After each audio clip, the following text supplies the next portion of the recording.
kasih buat teman-teman yang sudah datang, yang sudah hadir, datang secara virtual, secara online. Sebelumnya saya mau memperkenalkan diri saya. Nama saya Toga Tiagian. Saya kebetulan saat ini bekerja sebagai profesional di bidang procurement dengan posisi direktur. Saya terus terang sering banget mendapatkan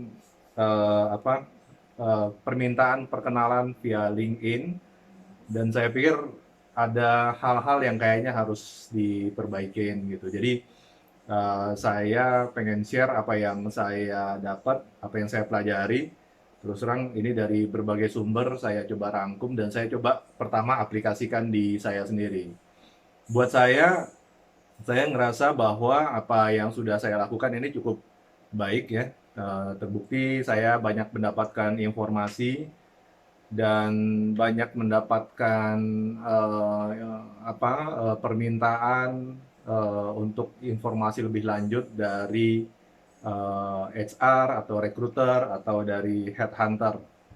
Ya, jadi semoga nanti apa yang saya mau sharing ini juga bisa berguna buat teman-teman semua ya. Oke, nah ini kenapa perlu ya? Saya pikir ini ada sedikit background kenapa saya ngerasa bahwa profilnya LinkedIn yang baik itu perlu.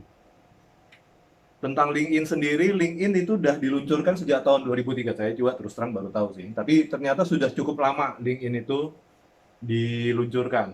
Ya. Total penggunanya saat ini di seluruh dunia udah lebih dari 690 juta.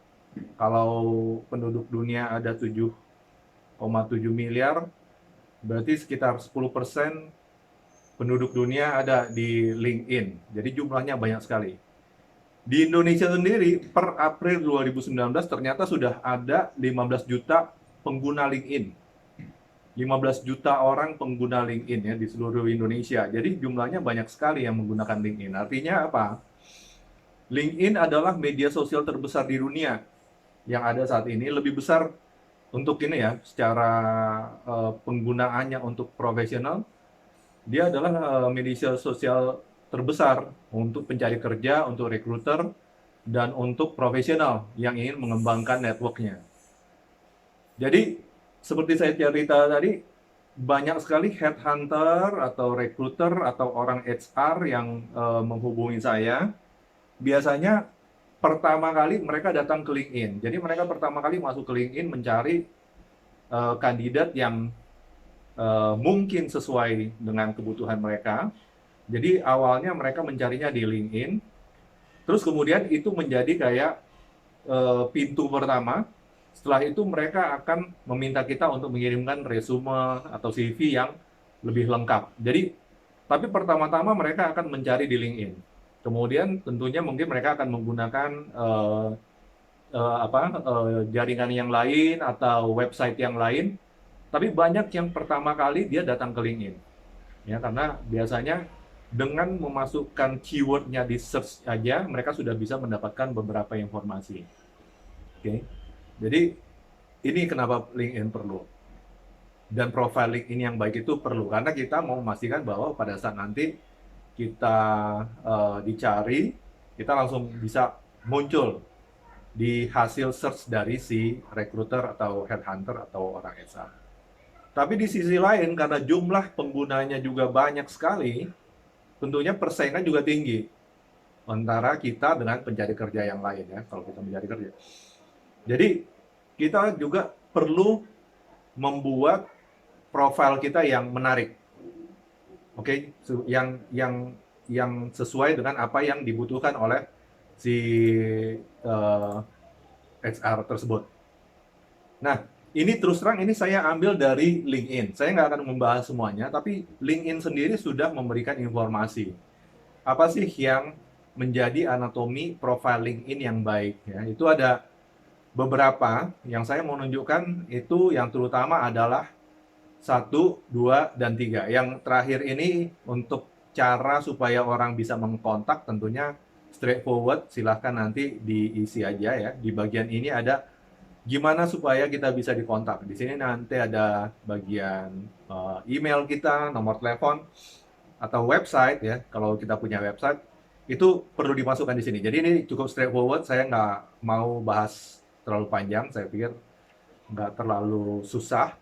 Tapi yang ini yang menurut saya adalah 3 hal ini yang penting untuk kemudian menjadi hal yang sangat mudah sebenarnya untuk kita perbaiki, tapi seringkali saya perhatikan orang melupakannya. Jadi sangat mudah, tapi orang lupa. Nah, karena itu saya mau fokus di 3 hal ini. Yang pertama adalah headline, ya. Headline itu letaknya di bawah nama kita. Jadi kalau kita dilihat di sini, eh, contohnya seperti ini ya. Dia di bagian ini adalah headline. Kemudian nomor 2 yang saya mau bahas juga adalah tentang foto. Oke, kadang-kadang ini orang lupa foto itu penting ternyata. Ya, dari sekian banyak ada survei yang dilakukan, itu survei itu menyatakan sebagian besar orang melihat foto kita, ya, dibandingkan dengan yang tidak ada foto, itu cenderung orang akan melihat profilnya lebih lengkap. Kalau yang nggak ada foto, biasanya justru orang kurang minatnya untuk melihat. Walau ini kita nggak bicara baik, buruk, jelek ya. Kita bicara adalah soal ada foto atau tidak. Dengan profil yang ada foto, itu justru akan lebih menarik minat orang untuk melihat lebih lanjut profil kita. Jadi foto penting. Nah, gimana membuat foto yang baik, yang sesuai dengan kebutuhan dan sesuai dengan LinkedIn, nanti kita akan bicarakan secara detail dan ada beberapa contoh-contohnya juga. Terakhir ada yang disebut dengan summary, ya. Jadi setelah bagian nama, setelah bagian headline di bawah ini ada satu kayak garis, ya. Terus di bawahnya ini adalah summary. Kadang-kadang terlihat, bukan kadang-kadang sih, sebenarnya terlihat ditulis di LinkedIn sebagai about, tapi begitu kita klik nanti sebagai summary. Gimana sih menulis summary? Apa sih yang harus kita taruh di situ? Saya juga terus terang ini sesuatu yang baru-baru ini saya mengerti, tapi ternyata summary ini hal yang sangat penting juga. Walaupun kita nanti di bawahnya lagi ada kayak CV kita, di mana kita punya detail tentang pekerjaan-pekerjaan yang sudah kita lakukan. Oke, jadi 3 hal ini adalah yang akan kita bahas pagi ini. Pertama tadi tentang headline, kedua tentang foto, dan ketiga tentang summary. Jadi pertama kita akan membicarakan mengenai headline. Balik lagi ke yang tadi, headline itu letaknya di sini, persis di bawah nama, ya, persis di bawah nama. Jadi ini adalah hal pertama yang dilihat orang pada profil LinkedIn kita, ya, profil LinkedIn teman-teman. Ini jumlah karakternya, karakter itu berarti kan huruf atau tanda seru atau tanda apapun, ya, jumlah karakternya itu ternyata bisa 120 sampai 120 karakter. Dan saya lihat ini orang jarang menggunakan secara maksimal. Kadang hanya 1 kata, kadang hanya 2 kata, yang juga tidak menggambarkan apa gitu. Kadang misalnya contoh, fresh graduate, hanya ditulis seperti itu. Atau ditulis student, atau hanya ditulis accountant, ya. Tapi spesialisasi, ini poin kedua saya, spesialisasi, keahlian, dan pengalamannya nggak terlihat seperti apa gitu. Headline ini adalah hal yang pertama dilihat orang pada profile LinkedIn kita. Jadi gunakan semaksimal mungkin, ada 120 karakter, kalau bisa gunakan sampai 120 karakter gitu. Semuanya digunakan. Ya, jangan disia-siakan. Terus kemudian gunakan kata kunci yang konsisten. Apa itu yang disebut dengan keyword atau kata kunci? LinkedIn itu ada mesin pencarinya. Pada saat kita menggunakan kata kunci yang sama di headline, di summary, dan nanti di resume kita di bawah, di CV kita di bawah, itu kemungkinan kita untuk match dengan apa yang dicari si headhunter akan lebih mudah, ya. Jadi kita perlu menggunakan kata kunci yang konsisten dari sini, di headline ini, kemudian di summary, dan kemudian di CV kita di bawahnya. Jadi ada kata kunci. Kata kunci itu seperti apa? Nanti saya akan menunjukkan contohnya juga. Kalau perlu gunakan angka ya untuk menunjukkan dimensi. Oke, angka itu seperti apa sih? Untuk teman-teman yang saat ini bekerja atau pernah bekerja, angka itu misalnya contohnya nanti juga akan ada contoh, tapi saya mau kasih sedikit aja. Contohnya misalnya saya pernah menanganin revenue perusahaan dengan revenue up to 1 triliun rupiah misalnya. Atau untuk orang procurement seperti saya, contohnya adalah saya menghasilkan cost saving bagi perusahaan hingga 20%. Tapi ingat, ada 120 karakter aja yang membatasin kita, sehingga kita juga harus menuliskan dengan singkat, ya, tapi padat. Terus kemudian apalagi? Jika ada, tuliskan hal unik yang pernah kita terima. Nanti ada contohnya juga. Ada orang yang menuliskan hal penghargaan yang pernah dia terima, atau pencapaiannya, kesuksesannya dalam pekerjaan misalnya. Nah, ini yang saya mau highlight juga adalah bahwa tempat kerja sekarang tidak harus ditulis. Buat teman-teman yang sedang bekerja, tempat kerja sekarang itu sebenarnya tidak harus dituliskan, ya. Jadi Anda bisa memilih mau tuliskan boleh, mau tidak menuliskan boleh. Kalau saya pribadi, saya tidak memilih untuk menuliskan tempat kerja sekarang. Kenapa? Karena toh nanti di bawah akan disebutkan di mana saya bekerja saat ini. Jadi saya akan memfokuskan bagian headline ini. Ingat, bagian headline ini adalah yang persis di bawah nama tadi. Bagian headline ini saya akan fokuskan pada hal-hal ini, spesialisasi, keahlian, dan pengalaman saya. Ini ada beberapa contoh ya, yang saya lihat cukup menarik ya, tapi saya akan memberikan contoh. Pertama-tama saya akan memberikan contoh headline yang kurang baik. Oke, tadi ingat, saya bilang ini adalah hal pertama yang dilihat pada profile LinkedIn Anda. Kedua, harus gunakan kata kunci. Ketiga, spesialisasi, keahlian, dan pengalaman. Nah, ini ada beberapa contoh headline yang kurang baik, yang saya pikir perlu diperbaiki. Ini contoh yang saya ambil dari LinkedIn, jadi semua ini contoh-contoh yang nyata ya. Pertama adalah headline-nya itu dituliskan seperti ini. Segala sesuatu mungkin jika kita benar menginginkannya. Plus semuanya dituliskan dengan huruf besar. Apakah ini menunjukkan siapa kita? Apakah ini menunjukkan pencapaian kita? Apakah ini menunjukkan apa sih yang kita tawarkan sama si perusahaan lain ya, perusahaan yang ingin kita pengen kita bekerja di situ? Kan enggak. Ini tidak menunjukkan apa yang kita bisa tawarkan. Ini menunjukkan mungkin kita orang baik, ini menunjukkan kita orang yang positif, ya.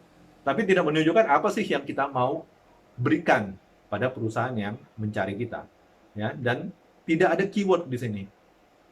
Contoh lain, saatnya menggapai mimpi dengan bekerja dan berdoa. Ya, ini bagus ya, bagus. Tapi bisa lebih bagus. Tapi tidak membantu kita untuk mendapatkan hasil search, atau tidak membantu headhunter mendapatkan hasil search yang baik buat kita.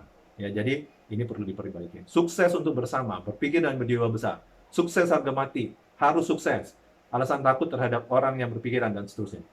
Jadi ingat tadi headline adalah di daerah sini dibuat sebaik mungkin sehingga pada saat headhunter mencari, kita bisa langsung melihat apa sih kita itu, siapa sih orang ini, gitu. Siapa sih Togap misalnya. Ya. Selain itu apalagi? Berdoa dan berusaha, berdoa dan bekerja, berdoa dan ikhtiar, still a blessed. Ini contoh-contoh yang kurang baik. Memang ini menunjukkan kita sebagai orang yang beriman, orang yang beragama, religius, tapi tidak menolong kita, tidak menolong headhunter atau orang yang mencarikan kandidat untuk mendapatkan kita sebagai kandidat yang sesuai buat dia. Ya. Jadi kalau teman-teman masih ada yang menuliskan gini, mungkin bisa coba diperbaikin. Terus kemudian apalagi yang dituliskan? Government, atau business owner, atau freelance, self-employed. Apa yang kurang dari sini? Ya, pada saat dia menuliskan government, dia kita pada saat melihat tulisan ini, kita nggak tahu dia government bagian apa sih? Dia apa keahliannya? Dia apa yang mau ditawarkan? Business owner, ini business owner apa? Bisnisnya apa? Ya kan? Jadi orang yang melihat juga nggak mengerti ini buat apa gitu. Oke, ada yang add dia namanya business owner, tapi apa gitu yang bisa ditawarkan? Freelance, self-employed, apa gitu. Banyak lagi yang seperti ini, seperti tadi contoh saya yang bilang ya, itu dia doctorate student, bagus ya, student doktor, tapi ya apa gitu. Teman-teman di sini tadi ada beberapa orang yang masih mahasiswa, ini perlu diperhatikan ya, postgraduate student at University of Indonesia, oke, bagus. Tapi postgraduate student di bidang apa? Terus kemudian tentunya ada pencapaian yang pernah dicapai. Misalnya member aktif dari unit kesenian, atau unit kegiatan mahasiswa, atau pembicara di mana, atau pernah apa, pernah mendapatkan award apa gitu. Itu perlu taruh di headline Anda dengan singkat ya. Nanti saya juga kasih contoh untuk student ya, untuk mahasiswa-mahasiswa. Oke, terus kemudian terakhir ada yang seperti ini, pengangguran bahagia. Oke. Tujuan kita bergabung di LinkedIn biasanya adalah untuk mencari pekerjaan. Pada saat Anda hanya bilang Anda sebagai pengangguran, apakah itu menolong orang untuk melihat Anda sebagai kandidat yang baik? Saya pikir sih enggak ya. Jadi ya orang memang mungkin statusnya saat ini pengangguran, tapi sebenarnya pengangguran itu kan bukan Anda. Ya, jangan kita harus mengubah mindset nih. Anda saat ini adalah pengangguran atau tidak bekerja, walaupun Anda bahagia misalnya. Kalau bahagia mungkin ya udah cukup lah dengan menjadi pengangguran. Tapi ada banyak orang lain saat ini tidak bekerja, tapi pengen bekerja dan bergabung dengan LinkedIn dengan tujuan itu. Jadi jangan menaruh di headline Anda tadi sebagai pengangguran. Anda harus menuliskan sesuatu yang lebih baik. Apa? Kita akan lihat nanti. Oke? Ini yang actual, ada beberapa orang yang add saya sebagai networknya. Termasuk contoh yang menurut saya harus diperbaikin ya. Jadi di headline-nya ini saya minta maaf, fotonya dan nama saya hapus ya supaya kita tidak ada maksud untuk menjelekkan atau apa, hanya sebagai contoh aja. Pertama dituliskan headline-nya ini adalah make your choices before choices determine your life. Tentunya pada saat saya ingin mengaccept seseorang sebagai network saya juga perlu tahu apakah network saya, karena LinkedIn ini kan terbatas jumlah yang kita bisa terima sebagai network kita. Apakah dia orang yang nanti bagus juga untuk menjadi bagian dari network saya? Kalau hanya ditulis seperti ini, saya nggak tahu apa yang bisa dia tawarkan dan apa yang saya bisa berikan sama dia. Jadi headline ini which is yang persis di bawah nama, tolong diperhatikan. Tadi udah ada beberapa contoh yang kurang baik. Sekarang saya menunjukkan contoh yang lebih baik. Terus terang ini saya ambil dari beberapa yang di luar negeri, karena saya melihat terus terang orang Indonesia somehow seperti tadi mungkin lebih malu-malu ya. Pertama, ini kita bisa lihat nih apa yang dia lakukan. Semua skill dia, semua pengalaman dia masukkan. Ada bagian dan keahlian dia ya. Jadi pada saat kita memasukkan headline ini, kita memikirkan kita pengen bekerja di bidang apa sih? Dan apa sih spesialisasi kita, pengalaman kita, dan pencapaian kita, itu yang ditampilkan. Jadi dia tulis nih, operations, transformation, quality, cost reduction, walaupun di sini nggak terlalu clear ya. Tapi dia menunjukkan Six Sigma Black Belt. Oke, apakah Six Sigma Black Belt? Ini ada salah satu sertifikasi yang tertinggi dalam bidang quality dan dalam bidang operation management, yang menunjukkan bahwa kalau dia sudah Black Belt, dia itu artinya dianggap sebagai kayak konsultan dan trainer ya. Dan ini bisa skill yang bisa dipakai di banyak perusahaan. Jadi dengan melihat bahwa dia adalah Six Sigma Black Belt, recruiter, headhunter tahu bahwa dia punya sesuatu yang orang lain pasti akan butuhkan, perusahaan yang akan butuhkan. Dia menuliskan di sini 7K Lion. Saya nggak tahu 7K Lion ini, tapi ada angka di sini yang dia tunjukkan. Ini dari Swiss ya. Ada satu orang lagi namanya Panjab Kun, female empowerment coach. Dia langsung straightforward di sini menunjukkan bahwa dia adalah coach khusus untuk pemberdayaan perempuan. Ya. Jadi pada saat kita mencari female empowerment coach, dia akan muncul. Dan kita tahu dia adalah female empowerment coach. Dia tidak menuliskan misalnya berikhtiar dan berdoa, dia tidak menuliskan kata-kata motivasi, ya. Tapi pada saat orang mencari, dia langsung tahu bahwa dia adalah coach. Coach seperti apa? Dia memberikan one-on-one coaching. Artinya coaching yang diberikan hanya dia dengan si kliennya, ya, satu dengan satu lawan satu. Kemudian dia tambahkan lagi business coaching in service diversification. Jadi ini adalah hal-hal yang dia tawarkan bagi orang yang membaca profil dia, bahwa dia coach, dia melakukan one-on-one coaching, dia juga melakukan business coaching dalam hal diversification. Di Amerika terutama ya, hal diversification ini atau keberagaman ini hal yang penting, karena di sana ada orang hitam, orang yang berkulit hitam, ada orang yang keturunan Asia, ada orang yang keturunan Spanyol. Jadi diversification ini adalah keberagaman sesuatu yang sangat penting di Amerika. Dengan dia menuliskan bahwa dia memberikan jasa bisnis coaching di dalam diversification atau keberagaman, langsung di headline-nya, orang akan tahu bahwa dia punya kemampuan di situ. Terus kemudian hampir sama modelnya dengan yang pertama tadi, dia bilang dia blockchain dan cybersec leader. Cybersec ini kemungkinan cyber security ya, jadi keamanan. Terus kemudian dia menuliskan yang berhubungan dengan angka, latest 80 top 100. Saya nggak tahu ini apa, tapi ini adalah pencapaian yang mungkin bisa dibanggakan. Di antara mereka yang berhubungan dengan security atau blockchain, mungkin ini sesuatu yang penting. Thinkers 360 top 3, ya, ini pencapaiannya dia. Terus kemudian IIMA Blockchain Advisory, TEDx Speaker, ya, TEDx Speaker. Kalau kita tahu bahwa ada yang disebut dengan TEDx, di mana beberapa orang yang dianggap sangat capable dan kompeten dalam bidangnya dipanggil sebagai speaker. Dia ada speaker di situ, berarti dia dianggap sebagai leader dan kompeten dalam bidangnya, dan kemudian mentor. Ada satu lagi ini, Prakash Nadella, ya, COO, result oriented, capable to hold spinning capacities above 200,000 spindle. Again, sekali lagi, dia menunjukkan dia siapa, dia saat ini COO. Dia menunjukkan angka, capable to hold spinning capacities above 200,000 spindles. Dan kemudian dia menunjukkan apa yang menjadi kualitinya, prioritinya. Tapi satu hal, khusus untuk yang si Prakash Nadella ini, ya, ini ada yang saya anggap kurang bagus, karena dia masukkan result oriented. Result oriented itu something yang nggak clear ya. Apa sih result oriented? Semua orang mengaku pasti result oriented. Oke, nah ini kata-kata gini yang nggak terlalu sebenarnya bagus. Tapi yang lainnya saya pikir cukup bagus. Dan terakhir, ini ada, saya pikir ini contoh yang paling baik ya. Dia menunjukkan bahwa dia saat ini adalah country head. Jadi dia pertama menunjukkan apa posisinya dia, siapa dia. Country head SCM di India, oke? Dia menunjukkan pencapaiannya, mengurangi spend. Dia menunjukkan angka 28 juta, 28 million US dollar. 28 juta US dollar itu sekitar 400 miliar rupiah. Jadi pertama dia menunjukkan dia siapa, apa pekerjaan dan pengalamannya saat ini, apa pencapaiannya, reduce spend. Ketiga, apa angkanya.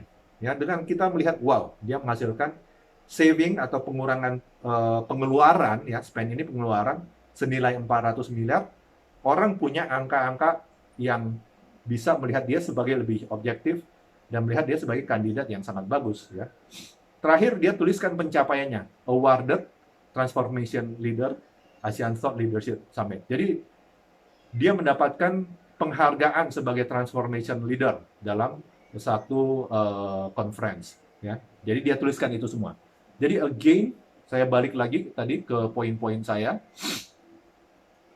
Gunakan 120 karakter tadi, ya.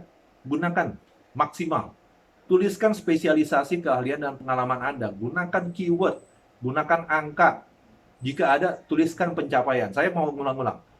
Dan coba perhatikan ya, ini semuanya dari contoh-contoh yang saya anggap baik ini, tidak ada satupun yang menyatakan dia kerja di mana. Tidak perlu, ya, karena yang orang akan tahu nanti setelah melihat resume Anda yang ada di bawah anyway. Jadi di headline ini yang Anda tunjukkan adalah Anda siapa, apa yang Anda capai, apa yang Anda akan berikan pada klien Anda, pada perusahaan yang sedang mencari Anda, gitu, pada headhunter dan sebagainya. Ya, jadi headline ini yang di bawah nama ini penting, tolong diperhatikan. Nah, bagian headline ini terakhir kita akan bicara gimana kalau kita saat ini belum bekerja atau tidak bekerja atau masih kuliah. Ya, banyak saya lihat mahasiswa sudah menggunakan LinkedIn, itu bagus sekali ya, dan saya pikir itu sangat apa ya, bagus gitu, progresif, karena begitu banyak sudah tadi saya tunjukkan ada 15 juta orang Indonesia di LinkedIn. Di seluruh dunia 10% populasi dunia ada di LinkedIn, 690 juta. Jadi kalau mahasiswa masuk di LinkedIn bagus. Tapi orang yang tidak bekerja atau yang baru lulus juga ya, baru lulus nggak punya pengalaman, gimana nih? Saya mau tuliskan apa di LinkedIn? Nggak mungkin saya tuliskan hal-hal yang tadi, mindsetnya mungkin seperti itu. Nah, ini ada beberapa contoh yang saya mau tunjukkan. Oke, ini contoh untuk mereka yang pernah bekerja dan sekarang tidak. Jadi apa yang harus dituliskan? Ini ada satu contoh. Enthusiastic sales representative dengan 3 years professional experience. Oh ya, kalau boleh headline Anda dituliskan dalam bahasa Inggris, ya, kalau boleh. Karena banyak sekarang perusahaan dan terus terang aja ya, kita tahu lah kalau dituliskan dalam bahasa Inggris kadang-kadang kayaknya lebih oke gitu ya. Jadi kalau boleh tuliskan dalam bahasa Inggris ya. Sekarang banyak mahasiswa juga headline LinkedIn-nya dalam bahasa Inggris kok. Oke. Nah, jadi dia menuliskan gini nih, dan dia tidak bekerja saat ini. Tapi dia menunjukkan bahwa dia menawarkan 3 years professional experience. Jadi pengalaman bekerja 3 tahun ini secara profesional. Ya. Nah, ini yang dia tawarkan nih. Walaupun dia tidak bekerja, tapi dia menunjukkan saya punya loh 3 years professional experience dan saya enthusiastic. Sales representative yang enthusiastic, yang antusias. Ya, ini sebenarnya juga kata-kata yang menurut saya kualitatif sifatnya. Ini nggak bisa dinilai secara objektif. Antusias itu seperti apa sih? Tapi seharusnya supaya lebih baik, dia mungkin bisa menunjukkan bahwa dengan rata-rata, misalnya dia menuliskan, dengan rata-rata penjualan setahun 7 miliar misalnya sebagai contoh ya. Dalam bidang apa gitu. Nah, ini harusnya bisa lebih baik. Tapi yang penting yang saya mau tunjukkan di sini, walaupun dia saat ini tidak bekerja, dia menuliskan bahwa dia punya 3 tahun pengalaman kerja. Nah, ini yang perlu dituliskan. Jadi jangan menuliskan tidak bekerja, jangan menuliskan pengangguran, jangan menuliskan between works, between careers, jangan. Yang perlu Anda tunjukkan adalah apa yang mau Anda tawarkan pada si pemberi kerja. Terus kemudian ini lagi salah satu contoh. Highly skilled data journalist with 5 plus years experience at national publication. Ini udah sedikit lebih baik karena dia juga menuliskan 5 plus years experience. Jadi lebih dari 5 tahun pengalaman kerja pada publikasi nasional, media-media nasional. Jadi bukan hanya dia menuliskan berapa tahun pekerjaannya, tapi dia juga dia menuliskan pengalamannya itu pada publikasi yang sifatnya nasional loh. Ya. Terus kemudian dia tulis highly skilled. Nah, highly skilled ini again bukan sesuatu yang kuantitatif. Kalau boleh ini dituliskan sebagai hal yang berbeda lagi. Misalnya saya nggak tahu, data jurnalis mungkin dia bisa menuliskan sekian banyak artikel yang pernah dia tuliskan. Mungkin. Oke. Nah, ini ada yang menuliskan seperti ini. Saya merasa oke lah. Ya. Active job seeker. Oke. Walaupun sebenarnya link ini itu punya opsi di mana kita bisa menuliskan secara langsung bahwa kita adalah job seeker, nggak perlu kita tuliskan di headline kita. Active job seeker, which is okay. Tapi apakah ini perlu ditaruh di depan? Saya pikir nggak. Ini mungkin harusnya dia taruh di belakang, baru kemudian dia tuliskan hal yang lain ini nih, yang lebih penting. Data analis, business analis, business intelligence analis. Ini lebih penting untuk dibaca pertama kali. Setelah itu apakah dia active job seeker atau tidak? Menurut saya sih nggak sesuatu yang penting. Ini sebenarnya bisa dibuat dengan lebih baik.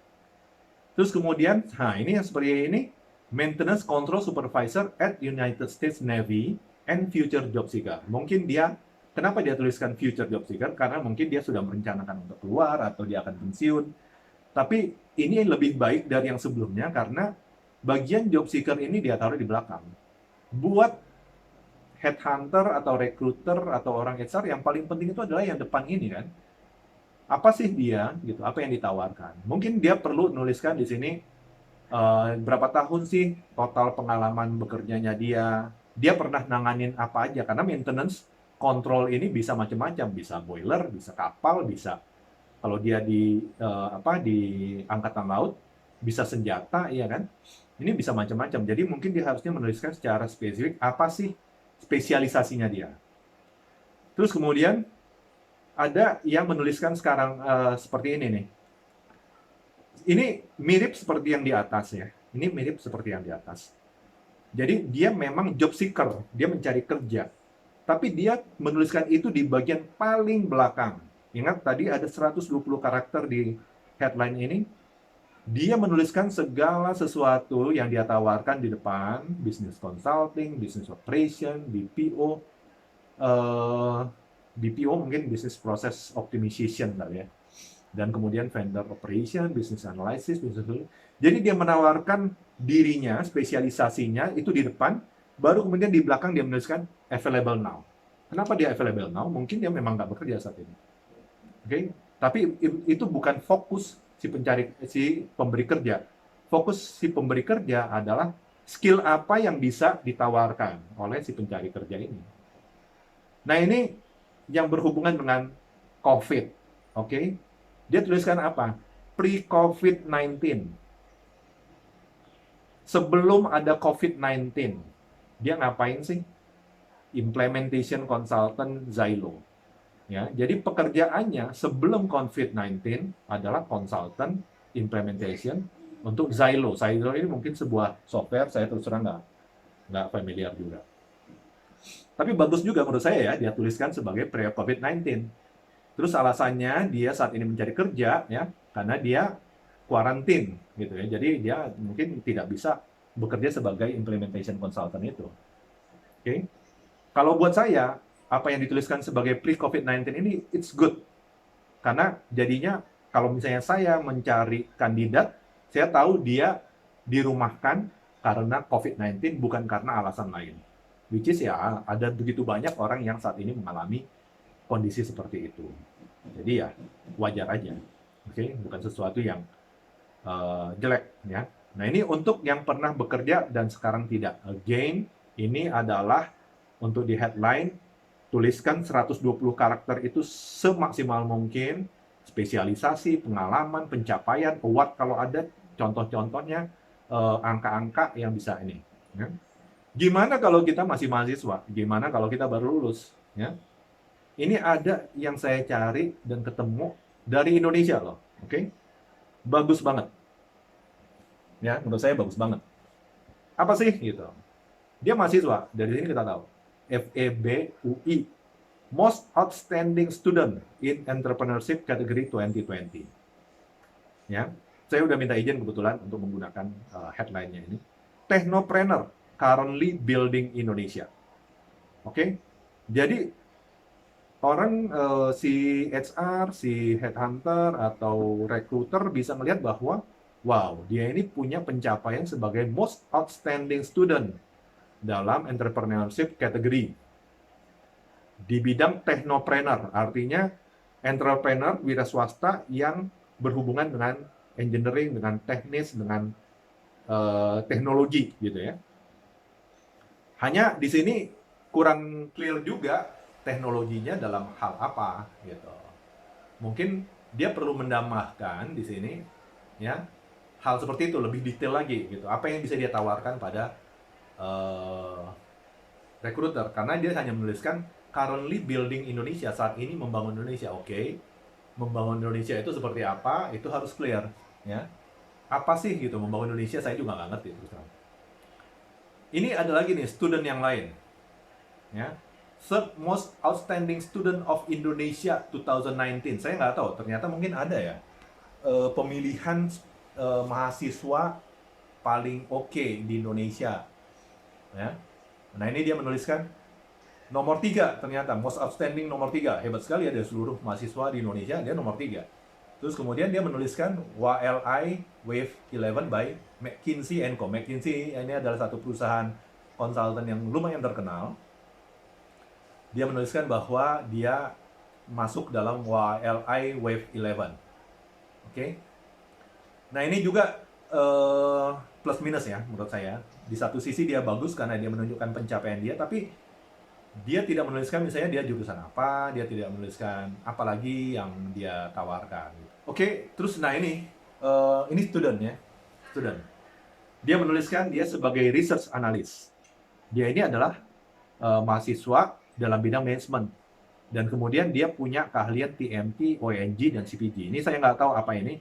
Mungkin yang berhubungan dengan research analyst mengerti. Ya. Kalau saya akan menuliskan management studentnya di belakang dan kemudian spesialisasinya di depan. Terus kemudian ini salah satu contoh lagi, NUS Singapore. Jadi dia menunjukkan dia kuliah di mana? Di NUS. Dia adalah researcher dalam Next Step Lab. Mungkin dia sebagai asisten researcher di situ. Ya. Jadi di kampus kan sering tuh ada beberapa lab, ada beberapa tempat praktek, kita bisa menjadi anggota sebagai asisten di situ kalau terpilih. Dia menuliskan dia sebagai bagian dari situ.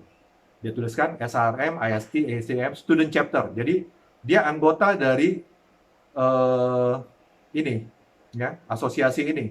Tapi student chapternya, artinya anggota dengan predikat mahasiswa untuk asosiasi-asosiasi. Terus kemudian dia menuliskan computer vision. Mungkin ini keahliannya.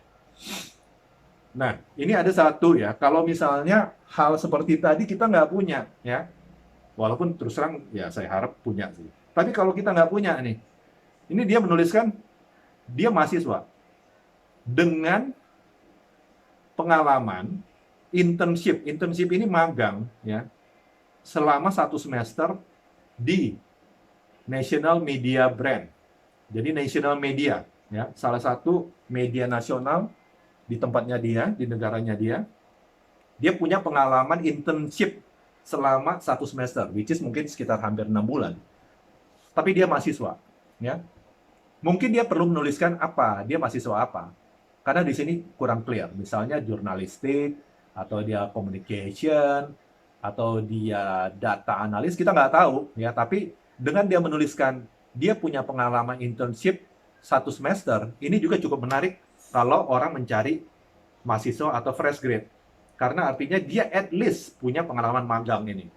Apalagi pada media nasional, ya. Kalau media nasional dibandingkan dengan media daerah, ya tentunya lebih menarik media nasional, gitu ya.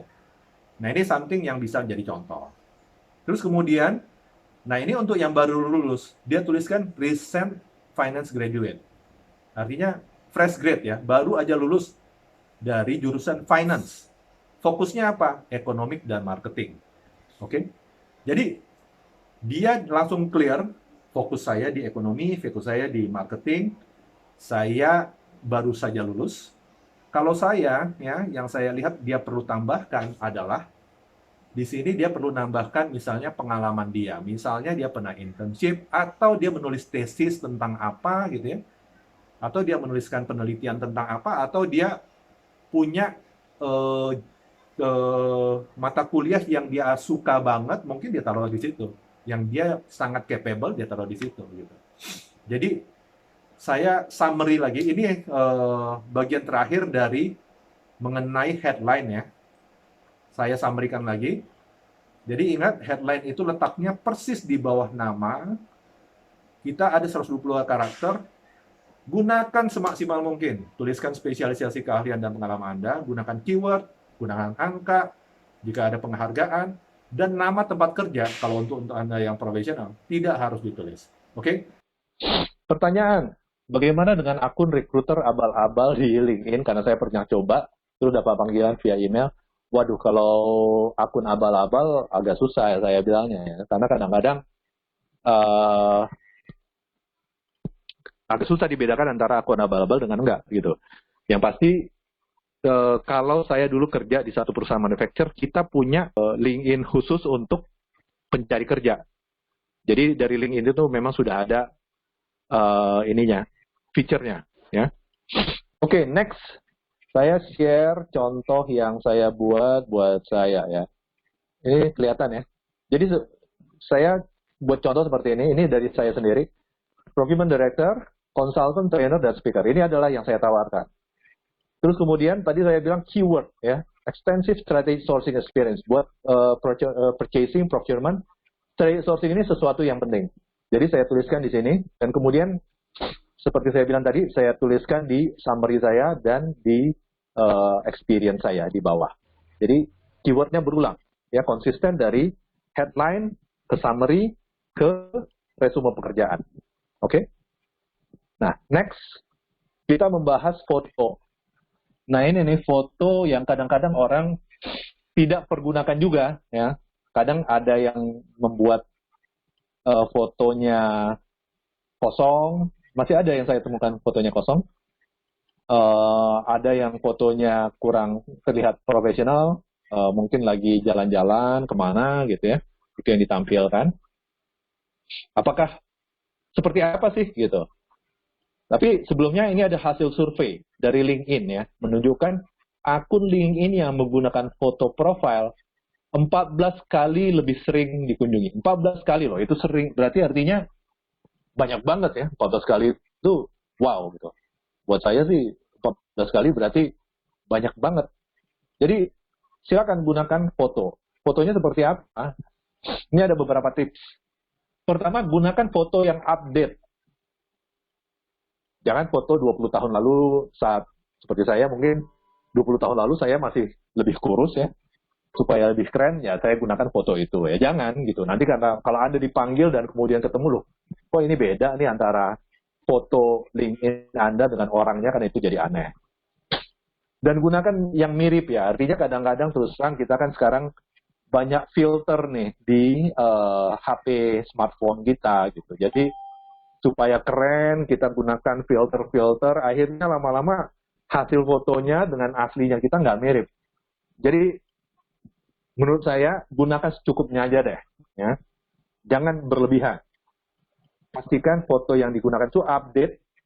Misalnya setiap Anda gunakan dalam setahun, 2 tahun terakhir, dan masih mirip dengan Anda ya. Jadi kalau misalnya dulunya rambutnya panjang, sekarang sudah nggak panjang, update lagi fotonya, jangan dibiarkan. Kalau dulu misalnya apa ya lagi ya, ada sedikit misalnya oplas sehingga hidungnya lebih bagus gitu ya, mungkin update juga fotonya gitu. Jangan dibiarkan tidak mirip dengan Anda ya. Gunakan foto yang benar-benar update dan mirip gitu. Gunakan pakaian yang sesuai dengan pekerjaan yang Anda inginkan. Ini penting.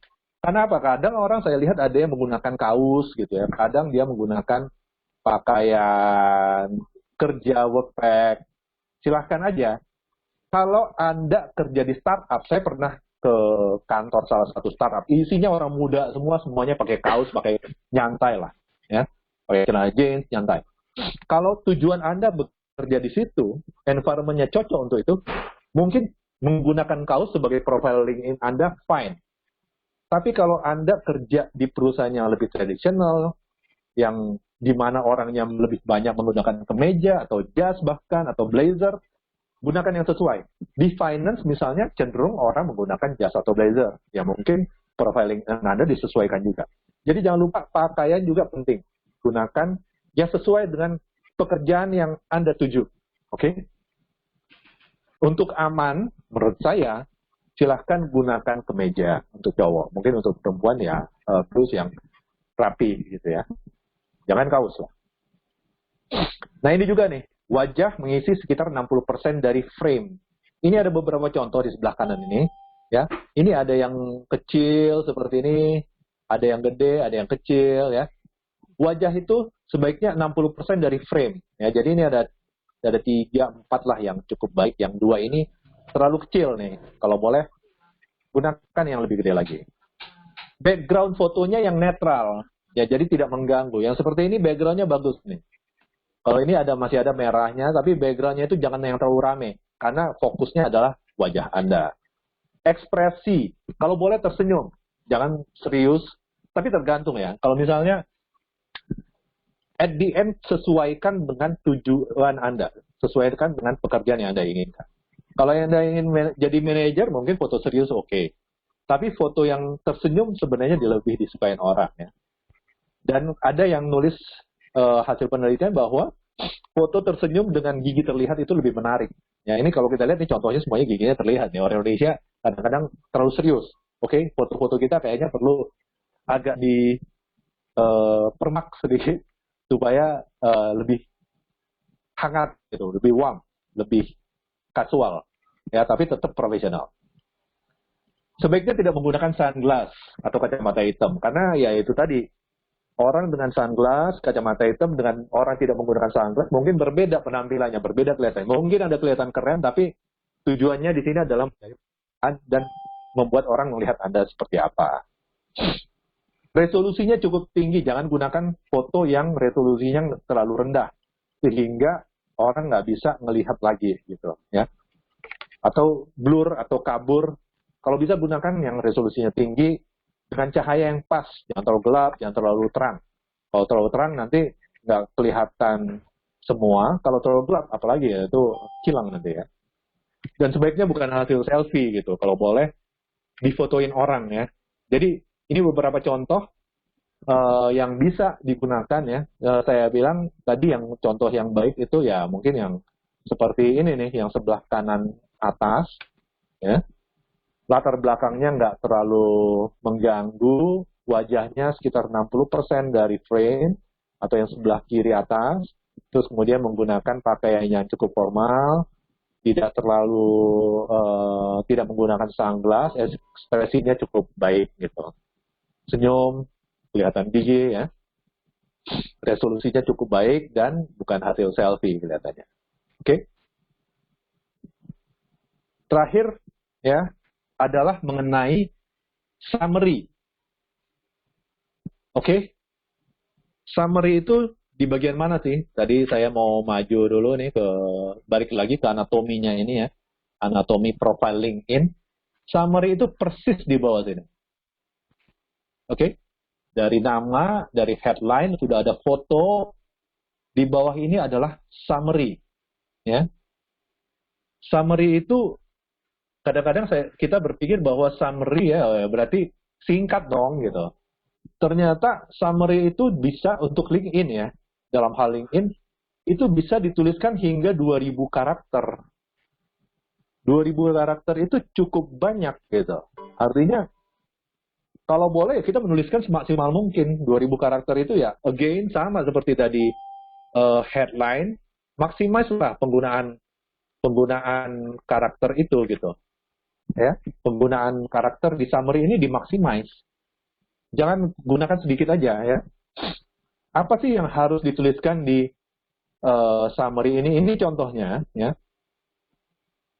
Tapi apa sih yang perlu dituliskan? Again, saya mau ingatkan tadi keyword and keyword. Di headline keywordnya apa yang Anda inginkan, pekerjaan apa yang diinginkan. Keyword yang sama tuliskan lagi di summary. Nanti keyword yang sama gunakan di resume.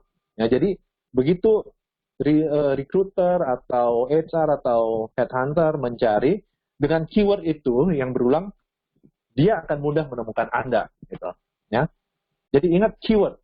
Nah, di summary ini kita bisa menuliskan hingga 2000 karakter, artinya cukup banyak. Jadi tuliskan dengan lebih detail ya. Detail ya, artinya hal yang Anda anggap penting. Contoh, tahun pengalaman kerja Anda. Sudah berapa tahun sih Anda bekerja ya? Saya misalnya udah hampir 20 tahun lebih. Saya tuliskan with more than 20 years of experience. Boleh. Ya, di summary ini kesempatan Anda untuk bragging, untuk menuliskan, memperkenalkan diri Anda secara ringkas sebelum dia lihat ke resume Anda. Jadi apa beda antara summary dengan resume? Resume ini nanti Anda akan bicara detail per pengalaman kerja Anda. Misalnya Anda pernah kerja di 3 perusahaan, Anda akan menuliskan di setiap pekerjaan Anda, di 3 perusahaan itu, achievement Anda, dan responsibility Anda. Itu di resume, di CV, di bagian paling bawah. Tapi di summary ini, Anda nggak perlu menuliskan per pekerjaan, per perusahaan yang pernah Anda bekerja. Enggak. Tapi Anda menuliskan apa yang menjadi keinginan Anda, pekerjaan seperti apa yang pernah Anda lakukan, dan keinginan Anda untuk bekerja seperti apa gitu. Ya. Jadi summary ini kayak meringkas semua pengalaman kerja Anda, semua keahlian Anda, semua spesialisasi Anda tuliskan di summary dengan cukup detail. Jauh lebih detail dibandingkan headline, tapi tidak sedetail yang di resume. Karena apa ini penting? Kadang-kadang recruiter dia nggak mau baca resume, ya nggak mau baca CV, tapi dengan melihat di summary ini, dia akan terbantu untuk melihat Anda seperti apa. Ya. Begitu dia lihat headline yang menarik, dia masuk dulu ke summary, nggak langsung ke resume. Oh, dilihat dulu summary-nya. Oh, oke, ini ada keyword-keyword yang ada dia butuhkan ada. Oke, saya akan minta CV-nya, ya. Terus terang saya tidak menuliskan CV saya secara detail di LinkedIn. Karena apa? Ada confidentiality issue. Kalau saya menuliskan itu di LinkedIn yang sifatnya publik, mungkin akan menjadi conflict of interest atau menjadi isu confidentiality dengan tempat saya bekerja sekarang. Jadi untuk pekerjaan saya sekarang, saya tidak menuliskan responsibility saya, achievement saya, karena mungkin itu menjadi isu confidentiality buat tempat kerja saya sekarang. Karena itu, summary ini penting buat saya. Karena disinilah saya bisa menuliskan, walaupun tidak sangat detail, tapi cukup banyak tentang siapa saya, tentang achievement saya, tentang responsibility saya. Ya, jadi jangan lupa, persis di bawah sini, ini ada nama, ada yang tadi headline, di bawahnya ini tempat Anda menuliskan tentang Anda, summary dari semua, ringkasan dari semua pengalaman kerja, ringkasan dari semua uh, keinginan Anda, spesialisasi Anda, tanpa terlalu detail ya, dengan banyak. Nah, jadi pertama, apa yang perlu dituliskan? Total tahun pengalaman. Pengalaman kerja Anda, tanggung jawab Anda dalam pekerjaan seperti apa, tadi saya sudah sebutkan juga. Ya. Ringkaskan dari awal sampai akhir mungkin. Ringkasnya apa sih jadinya pengalaman kerja Anda, tanggung jawab Anda. Kemudian pencapaian-pencapaian Anda, sertifikat yang pernah Anda dapatkan, penghargaan yang pernah Anda dapatkan, atau misalnya project yang pernah Anda kerjakan. Itu bisa masuk dalam pencapaian Anda. Ya. Jadi jangan malu-malu ya, walaupun kita orang Indonesia yang cenderung pengen dilihat sebagai rendah hati, jangan malu-malu pada saat itu. Keahlian yang Anda miliki. Terus kemudian tadi saya sudah sebutkan penghargaan, sertifikat yang Anda pernah miliki. Ya, saya pernah mendapatkan sertifikat namanya Certified Professional in Supply Management. Kenapa saya bilang pernah? Karena sertifikat ini tidak berlaku seumur hidup, dia hanya berlaku 3 tahun. Sertifikat yang saya dapatkan itu hanya berlaku dari tahun 2016 sampai tahun 2019. Tapi tetap saya tuliskan, karena saya pernah memiliki itu. Dan waktu itu untuk mendapatkan itu bukan sesuatu yang mudah juga. Ya, nggak banyak juga orang yang punya. Walaupun saya tidak merenew, tidak mendapatkan sertifikat itu lagi, belum melakukan usaha untuk mendapatkan sertifikat itu lagi, tapi at least saya menunjukkan bahwa saya pernah loh punya ini. Ya, pada saat itu saya berusaha untuk dapatin itu. 3 kali ujian untuk 3 item yang berbeda, gitu. Dan kemudian saya mendapatkan sertifikat itu. Jenis pekerjaan yang Anda inginkan, nah ini di situ, di summary itu, Anda juga bisa menuliskan jenis pekerjaan yang Anda inginkan. Kalau perlu, ya kalau misalnya ini memang relevan, silahkan tuliskan interest Anda dan hobi Anda. Misalnya saya suka naik sepeda mountain bike, ya, atau saya setiap minggu saya berolahraga, atau saya suka nge-gym 3 kali seminggu, atau apa gitu ya. Silahkan juga dituliskan. Mungkin itu menunjukkan bahwa Anda adalah selain orang yang punya pekerjaan dan Anda bertanggung jawab dalam pekerjaan Anda punya sekian banyak pencapaian, tapi Anda juga adalah orang yang punya sesuatu untuk membalance pekerjaan Anda. Jadi, kenapa orang menuliskan personal interest dan hobinya? Dia menunjukkan bahwa dia adalah orang yang juga aktif secara di luar kantor. Gitu. Jadi dia tidak hanya secara profesional dia aktif, tapi dia juga secara pribadi dia adalah orang yang punya keaktifan lain. Sehingga orang bisa melihat dia sebagai orang yang holistik ya, ada balance-nya antara pekerjaan dengan kehidupan pribadi. Dan itu baik ya, karena orang yang seperti itu biasanya akan lebih mudah menghadapi stres, akan lebih terbiasa dengan pekerjaan-pekerjaan yang mungkin cenderung memberikan tekanan yang tinggi. Pada Bapak atau Ibu AP Biza 1, minta tolong mic-nya dimatikan.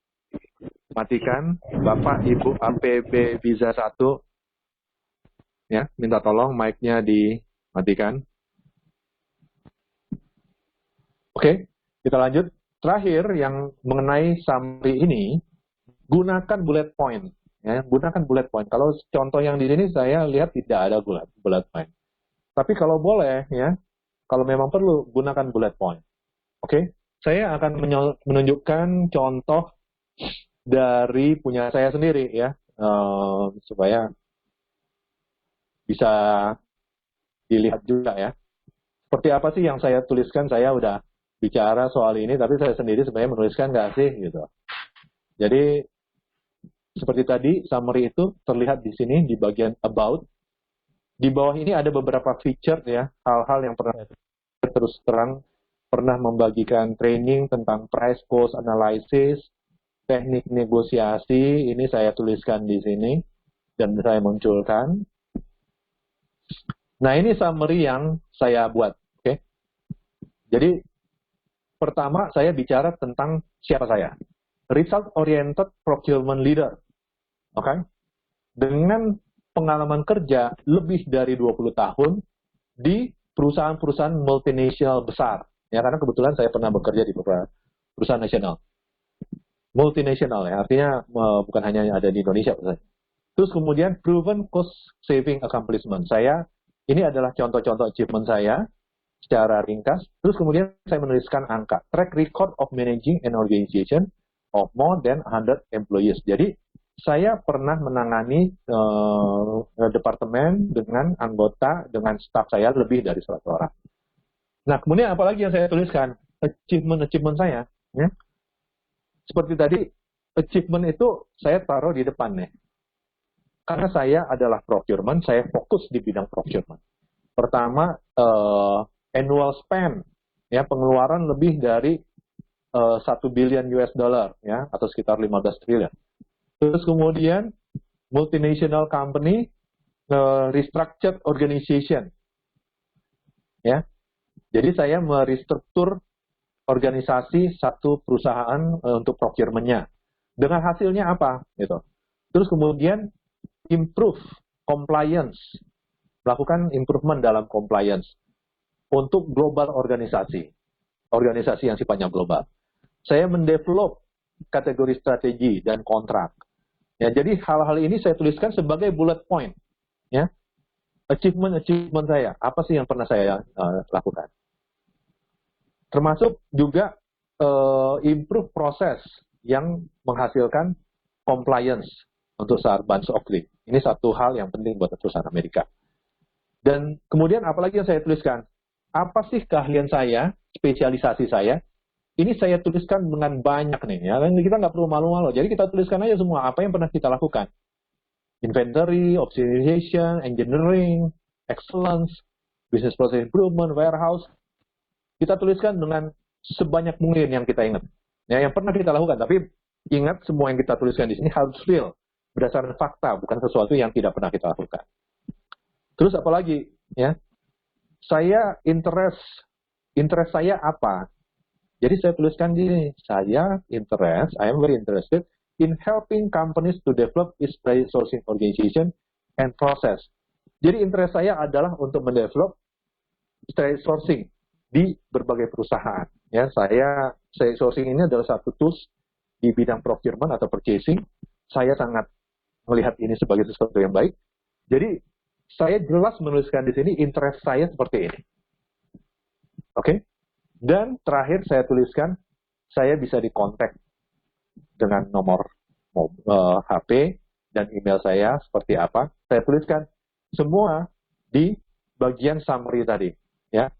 Jadi ingat, jangan malu-malu kita menuliskannya seperti ini. Sesuatu yang penting. Jadi, again, saya mau summarize apa yang sudah kita bicarakan. Pagi ini kebetulan bahannya sudah habis, saya serahkan ke teman-teman untuk bertanya ya sekarang. Tapi tadi saya mau kembalikan lagi 3 hal anatomi profiling ini yang bagus. Ini sumbernya dari halaman ini saya ambil dari presentasi LinkedIn sendiri. Dan kemudian saya tambahkan dengan contoh-contoh yang saya ambil, karena kebetulan di LinkedIn tidak memberikan contoh yang banyak. Yang pertama, saya ulangi lagi, adalah headline yang persis ada di bawah nama kita. Oke, headline ini. Terus kemudian, eh, foto, ya, profile picture-nya yang baik, kemudian summary yang terakhir kita bahas tadi. Jangan lupa di sini ada bagian kontak info yang teman-teman harus isi. Ini straightforward, saya nggak perlu bahas secara khusus. Tapi jangan lupa di sini tuliskan nomor telepon, email, supaya kalau recruiter ingin mengontak Anda secara lebih lanjut, mereka tahu hubungi kemana. Ya. Dan di sini ada juga university atau tempat sekolahnya sebelumnya. Jadi 3 hal ini yang penting. Sekali lagi, headline seperti apa tadi saya sudah bahas.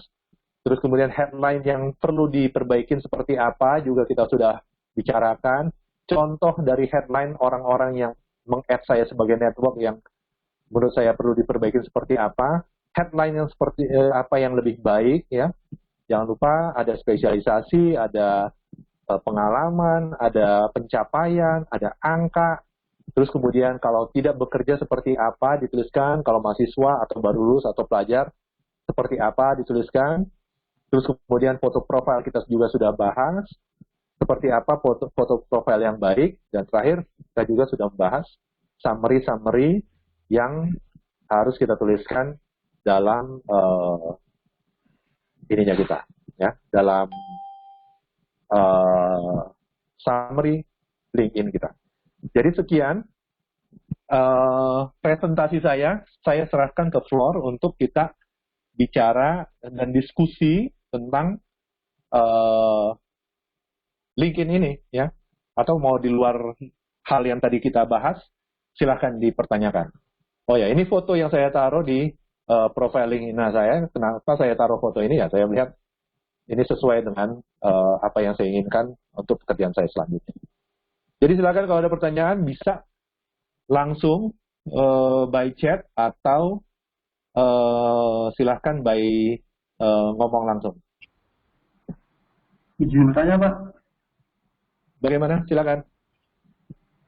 Itu Pak yang di bawahnya summary kan ada semacam difiturkan tuh Pak.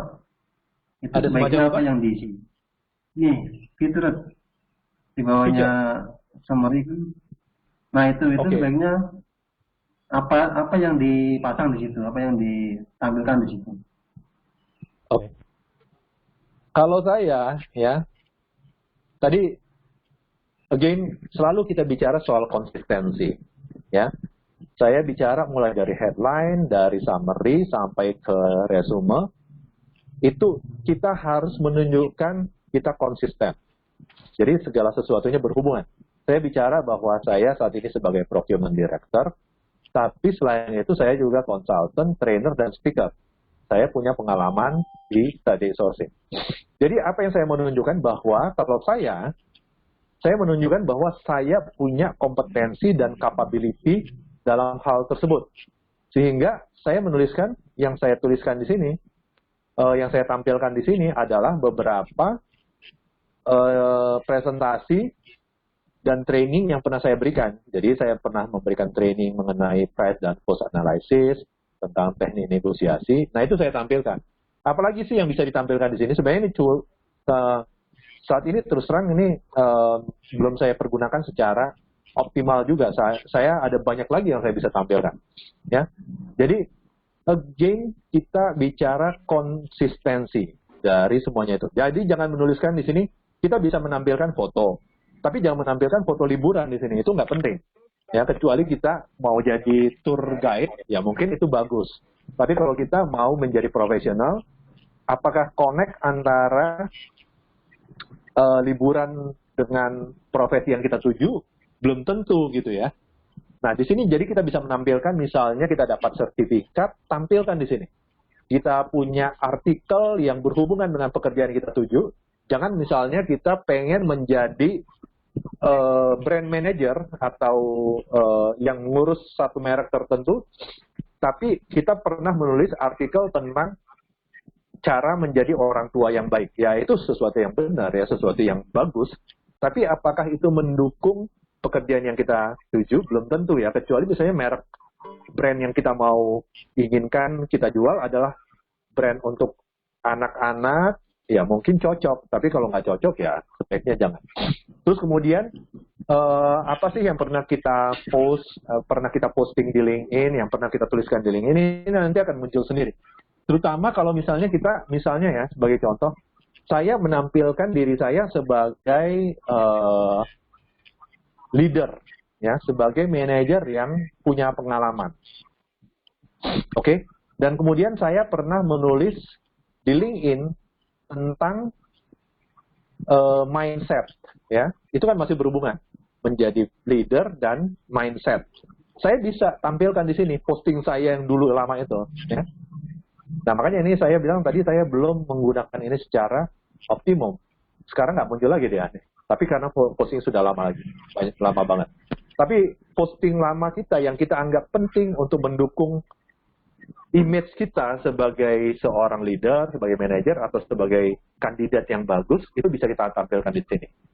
Terus kemudian apalagi artikel yang tadi saya sudah bicara, artikel. Terus kemudian kalau misalnya kita buat website atau link yang pernah kita tuliskan, kita bisa tampilkan di sini. Kalau misalnya kita pernah punya blog ya, atau ada artikel kita yang ditampilkan di media online, bisa ditampilkan sendiri di sini. Terus seperti yang saya lakukan saat ini, saya punya beberapa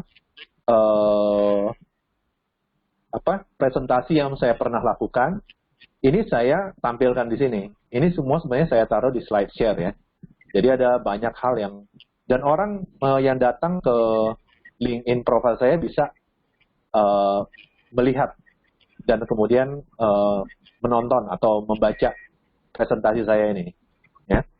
Nah ini at the end tujuannya adalah konsistensi antara pekerjaan yang kita inginkan dengan tadi headline, dengan summary, foto bahkan, dan kemudian pekerjaan kita di bawah, dan kemudian featurein. Intinya tadi keywordnya adalah konsistensi. Kita harus konsisten di semua isinya. Oke? Baik Pak, terima kasih Pak. Oke, ini ada pertanyaan. Untuk experience baiknya ditulis apa di deskripsinya Pak? Experience ini sekarang kita bicara soal deskripsi dalam hal apa nih? Saya menyarankan kalau untuk CV yang kita kirim by email atau kita kirim lewat surat, itu kita sesuaikan dengan pekerjaan yang kita tuju. Karena semua pekerjaan mungkin punya spesifikasi yang berbeda.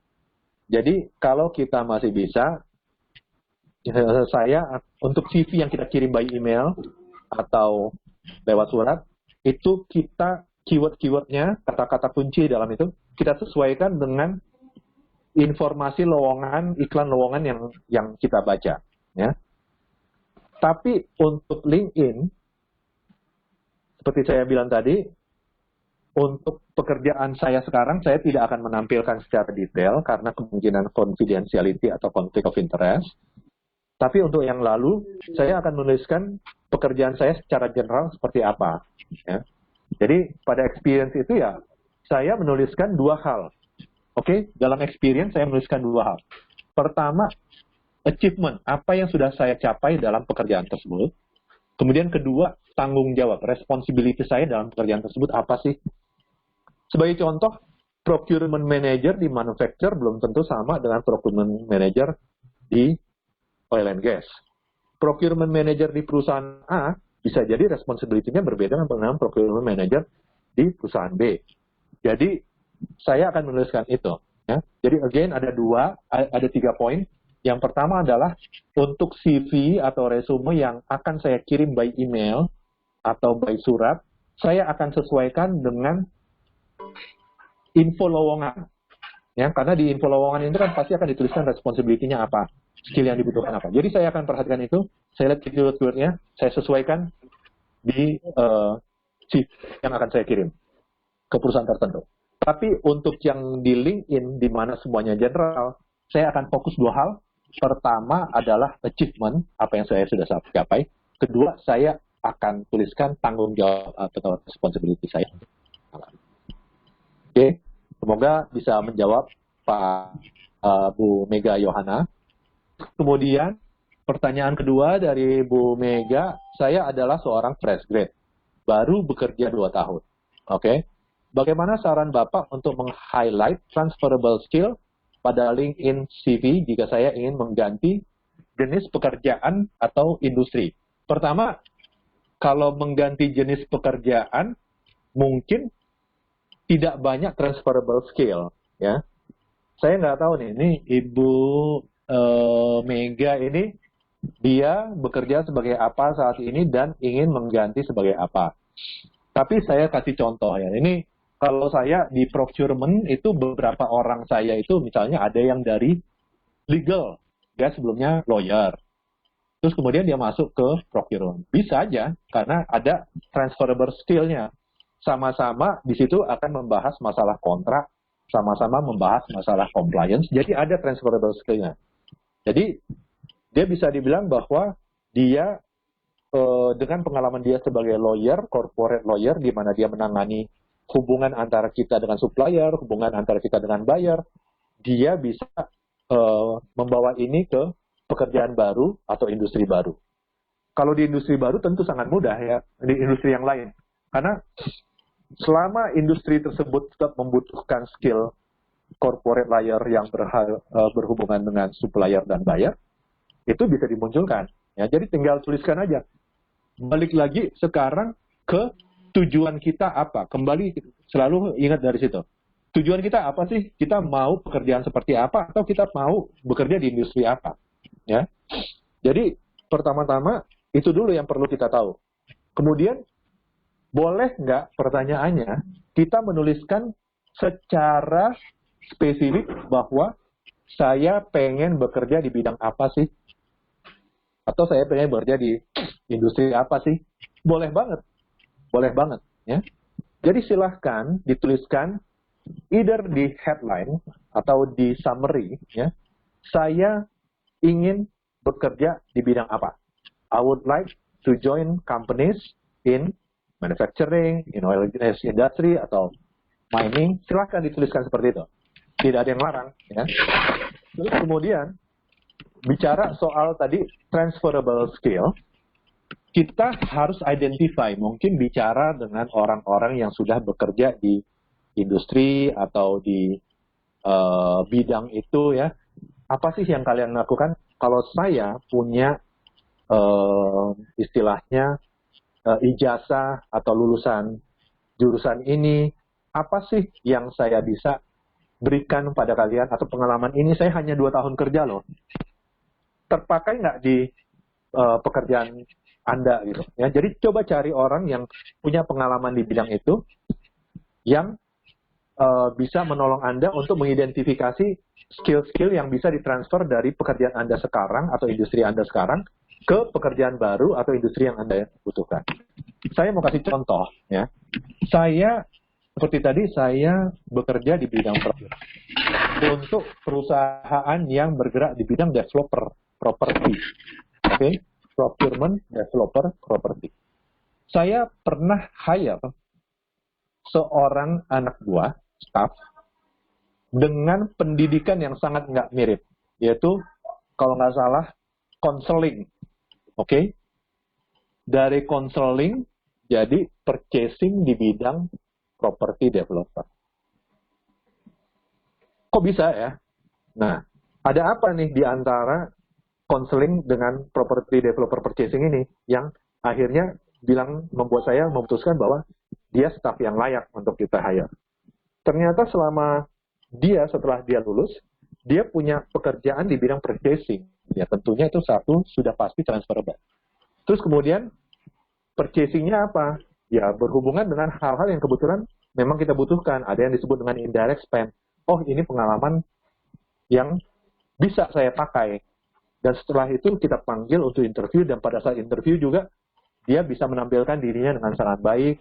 Kita lihat dia sebagai orang yang jujur, orang yang capable, orang yang mampu, ya akhirnya kita hire. Jadi pertama adalah identifikasi transferable skill-nya seperti apa, caranya gimana, bicara dengan orang yang sudah di pekerjaan itu, bicara dengan orang yang sudah di industri itu, ya, cari tahu apa yang bisa Anda tawarkan. connect dengan apa yang sudah Anda lakukan, apa yang Anda lulusan dari mana, skill-skill Anda, apa yang pernah Anda pelajari, training yang pernah Anda, munculkan semua di CV Anda atau di profiling Anda, dan kemudian secara spesifik tuliskan di LinkedIn profile Anda. Apakah di summary-nya, apakah di headline-nya, ini jenis industri atau pekerjaan yang saya inginkan. Ya. Tidak ada yang melarang, oke? Itu oke. Ya. Jadi semoga tadi pertanyaan dari Mega itu bisa terjawab juga. Oke, kita masih ada waktu sekitar 5 menit lagi. Pak, untuk bagian background, ini ada pertanyaan dari Isdiana yang kebetulan dia fresh grade. Pak, untuk bagian background, license, dan certification, apakah bisa diisi pernah mengikuti seminar-seminar selama saya kuliah? Oh ya, tentu saja bisa ya. Tentu saja bisa. Tapi again, tuliskan seminar yang mendukung Anda untuk mendapatkan pekerjaan yang Anda inginkan. Kalau seminarnya misalnya seminar tentang membagi waktu, nah itu ya kadang-kadang ada universitas yang memberikan seminar tentang itu cukup baik ya. Anda bisa tuliskan itu karena perusahaan perlu orang yang staff yang bisa membagi waktu dengan baik. Atau seminar yang lebih lagi gitu, misalnya tentang pekerjaan yang berhubungan dengan Anda. Misalnya Anda pengen bekerja di bidang accounting, kebetulan Anda juga jurusannya accounting, dan kemudian ada seminar singkat tentang aplikasi accounting seperti apa, atau tentang aturan accounting yang baru, atau tentang IFRS 19 gitu ya. Itu tampilkan. Tapi kalau misalnya seminar atau sertifikat yang Anda dapatkan itu tidak berhubungan dengan pekerjaan yang Anda inginkan, menurut saya itu nggak perlu ya, nggak perlu Anda tampilkan. Nah, balik lagi tadi seperti pertanyaan dari teman kita sebelumnya tadi, itu bisa ditampilkan di mana? Bisa ditampilkan di bagian summary, atau Anda scan sertifikatnya, kemudian tampilkan aja nih di bagian feature ini. Munculkan sebagai foto, sebagai di sini, sehingga nanti orang bisa membaca langsung terlihat dalam feature ini sertifikasi yang pernah Anda dapatkan. Ya. Jadi silahkan, jangan malu-malu, tapi pastikan yang tadi selalu konsisten dan berhubungan dengan pekerjaan yang Anda inginkan. Ya. Intinya tadi konsistensi. Dari headline, ke foto bahkan, ke summary, ke resume, ke feature, saya menekankan konsistensi. Karena konsistensi ini yang nanti akan orang lihat. Semoga apa yang saya bagikan pagi ini bisa berguna ya buat semua teman-teman, baik yang masih bekerja saat ini, yang sudah tidak bekerja lagi, dan sedang mencari pekerjaan, teman-teman yang masih belum lulus, sedang kuliah, atau teman-teman yang baru fresh grade. Semoga apa yang saya bagikan pagi ini bisa berguna buat semuanya dan bisa diaplikasikan. Intinya adalah jangan lupa LinkedIn profile Anda itu penting. Silahkan dioptimalkan untuk bisa mendapatkan pekerjaan yang Anda inginkan. Ya, karena ada 15 juta orang di Indonesia sudah menggunakan LinkedIn dan Anda pengen menjadi salah satu orang yang nanti dicari. Ya. Jadi mungkin tidak ada pertanyaan lagi. Saya ucapkan terima kasih untuk semua teman yang sudah berpartisipasi dan sudah bergabung dan sudah memberikan pertanyaan dan diskusi. Buat rekan-rekan yang merayakan Lebaran, saya ucapkan selamat Idul Fitri, selamat berlebaran besok. Dan semoga apa yang saya share pagi ini bisa menjadi hasil yang baik, menjadi berkah buat kita semua. Terima kasih, selamat pagi buat kita semua. Semoga sukses. Terima kasih.